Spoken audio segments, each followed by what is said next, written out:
Halo teman-teman, apa kabar? Semoga kalian dalam keadaan sehat selalu dan semakin diberkati oleh Tuhan ya. Ketemu lagi di channel saya, Florencia Moi Boruhotang. Teman-teman, hari ini saya mau bercerita tentang bagaimana ceritanya saya belanja online di Instagram dengan uang 287.000, tetapi saya mau dilaporkan ke pihak berwajib sama biro kantor pajak di... Jadi bagaimana teman-teman ya, saya juga bingung, maka dari itu simak ceritanya supaya ini menjadi pengalaman buat kita bersama, supaya lebih teliti dan lebih jeli lagi ya. Simak terus videonya teman-teman ya. Jangan lupa sebelum nonton di like, di komen, dan di subscribe, dan ditekan tombol loncengnya supaya dapat notifikasi dari saya kalau ada video baru. Terima kasih. Kalau diceritakan secara beruntun itu panjang sekali teman-teman ya, jadi saya singkat-singkat saja.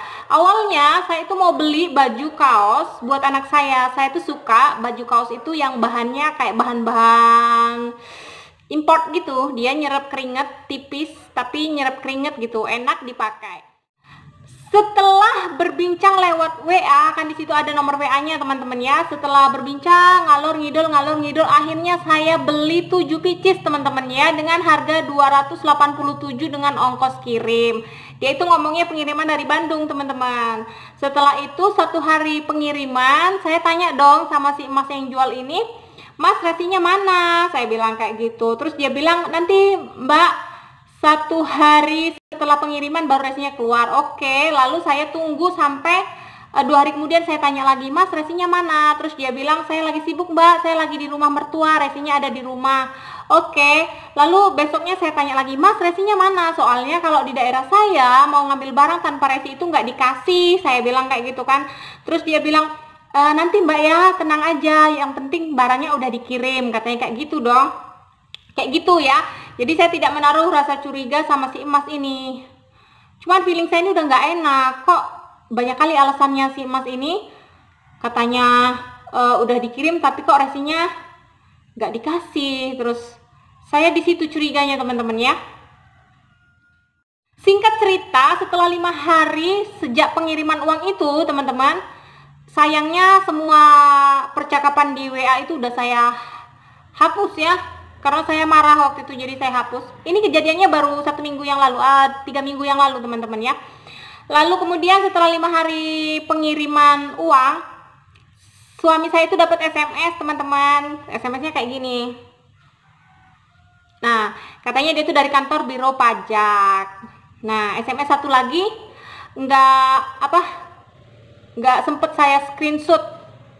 Lupa saya, karena saya nggak berminat sebenarnya untuk menceritakan hal ini. Tetapi teman-teman, saya nggak usah kasih tahu ya nama tokonya itu apa di IG. Saya takutnya nanti malah memperpanjang masalah. Kadang-kadang kalau kita benar, belum tentu dianggap benar sama orang lain. Bisa jadi malah saya dituntut mereka kayak gitu. Lalu setelah dapat SMS dari kantor biro pajak, yang katanya kantor biro pajak ini, saya sama suami saya tuh bilang, mungkin itu pembohong, saya bilang kayak gitu kan. Terus saya bilang sama si emasnya yang jualan, yang berinteraksi lewat WA sama saya. Lalu si emasnya ngasih jawaban kayak gini. Gini atau gini apa gini ya. Kayak gitu, katanya suruh hubungin si bosnya. Lalu teman-teman saya bilang, itu tuh penipu, nggak mungkin lah kantor biro pajak SMS, pasti dia akan telepon, katanya kayak gitu. Memang awalnya si kantor biro pajak itu udah telepon teman-teman sama suami saya. Dia bilang, "Pak, teleponnya juga bagus teman-teman ya. Selamat siang Pak, ini kami dari kantor biro pajak. Barang Bapak berupa baju sebanyak 7 pieces ini kami sita karena tidak ada surat izinnya," kayak gitu. "Ini barangnya dari Malaysia bla bla bla bla bla." Sampai suami saya itu emosi teman-teman. Lalu saya menyalahkan si penjual ini dong. Akhirnya setelah 1 minggu saya diemin aja. Ya udahlah, kalau memang kena tipu ya udah saya ikhlasin, saya bilang kayak gitu kan. Setelah 2 minggu anak saya itu nanya, "Ma, barangnya nggak sampai-sampai sih, mana sih Ma? Masa baju kami nggak datang-datang?" Akhirnya saya nekat nelpon nomor si bos tukang baju ini yang dia kasih lewat WA itu. Jadi saya telepon. Ternyata si bapak ini jawabannya tidak memuaskan. Dia bilang sama saya, Mbak, selesaikan aja masalahnya sama kantor biro pajak. Mbak saja yang menelpon. Katanya gitu teman-teman, saya disuruh nelpon. Terus saya bilang, loh Pak, itu nggak urusan saya dong Pak. Harusnya Bapak yang nelpon sama si kantor biro pajaknya supaya paket saya itu keluar. Saya bilang kayak gitu. Dianya malah marah teman-teman. Katanya dia bilang kayak gini, Mbak, kalau saya yang telepon, nanti saya malah terkena masalah yang panjang. Katanya seperti itu teman-teman. Loh, saya tuh bengong dong ya. Kalau kalau Mbak yang nelpon, Mbak gak akan terkena masalah, katanya gitu. Mbak nelpon aja, minta maaf, lalu minta pengertiannya supaya barang itu keluar. Katanya kayak gitu teman-teman. Ya saya bingung dong. Nanti kalau saya kena masalah, dianya nggak mau tahu ya kan. Jadi ya udahlah saya ikhlasin aja lah. Di musim pandemi ini, maksud hati ingin menyenangkan anak-anak dengan uang yang pas-pasan, ternyata saya ditipu orang. Sedih banget, sedih, kecewa, karena memang baru ini bertahun-tahun lamanya saya jualan online teman-teman ya. Ambil barang dari online, terus saya jual di tetangga-tetangga saya. Itu baru kali ini ketipu teman-teman. Jadi ya udahlah, anggap aja itu saya buang sial teman-teman ya. Ya udahlah teman-teman ya, satu tips dari saya ketika kalian kena tipu, kalau kita kena tipu itu sebenarnya bukan kesalahan yang jual ya, tapi kesalahan kita loh teman-teman, karena kita kurang teliti mencari-cari melihat. Kalau di Facebook ya kita harus melihat profil dia, bagaimana perkembangan di profil di dalam Facebook dia itu. Kalau Facebooknya di disetel secara pribadi biar orang nggak bisa lihat, itu nggak usah, itu penipu teman-teman ya. Terus kalau dia tidak pernah kasih testi apapun di Facebooknya, itu penipu. Instagram juga walaupun followernya banyak, tetapi kalau yang like itu dikit, itu penipu teman-teman.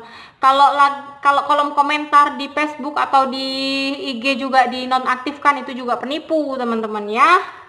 Jadi lebih baik kita kalau mau belanja ya belanja ke toko-toko terdekat aja, atau ke kayak Shopee, Lazada kayak gitu, atau ke langganan-langganan yang memang udah teruji kejujurannya. Oke lah teman-teman ya, itu dia cerita hari ini, cerita dari saya. Semoga cerita saya ini menjadi pengalaman yang berharga buat saya untuk lebih berhati-hati lagi saat belanja online ya. Ternyata teman-teman, di saat pandemi sekarang ini mungkin orang-orang di luar sana sangat susah untuk mencari makan teman-teman ya, untuk menghidupi keluarga mereka, karena pekerjaan mereka udah nggak ada lagi, atau mereka dipecat atau bagaimana kita nggak tahu. Jadi di masa-masa pandemi ini banyak sekali orang-orang yang menjadi penipu teman-teman. Aduh, miris sekali. Ternyata di grup-grup itu, di grup bunga saja, apalagi grup aglonema, kaktus, panci, jualan baju, semuanya itu ditipu teman-teman. Wah, ngeri banget, pokoknya serem kayak gitu. Jadi ya udahlah, semuanya udah saya ikhlasin. Semoga Tuhan memberi mereka kesehatan dan panjang umur supaya mereka bertobat ya.